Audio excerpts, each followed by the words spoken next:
ushbu fermer xo'jaligi ya'ni ifoda kompaniyasi bilan ifoda kompaniyasining dasturi asosida, ya'ni ekishdan boshlab to yig'ib termonguncha o'sha dastur bo'yicha amal qilib ishlab keladi. Har 10 kunda kelib biz ushbu fermer xo'jaligiga kelib biz o'zimizga kerakli tavsiyalarimizni beramiz.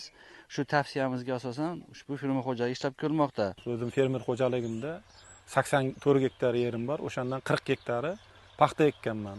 44 gektari g'alla. Paxta g'alla yetishtirishda ifoda kompaniyalari bilan, agronomlar bilan birga ishlashamiz. Agronomlar menga o'zimga kerakli bo'lgan tavsiyalarni berib, paxta g'allani yetishtirishga yordam beradi bular. Hozirgi kunda 20 gektar 82-90 navi ekkanman.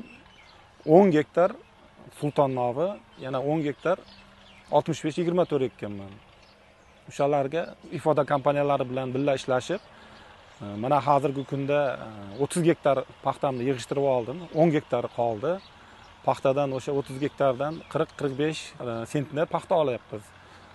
Ifoda kompaniyasining agronomlari bilan yaxshi ishlab kelyapmiz. Minnatdorman ularga. Bu ifoda kompaniyasining agronomlaridan minnatdormiz. Boshqa fermerlarga ham tavsiya qilamiz.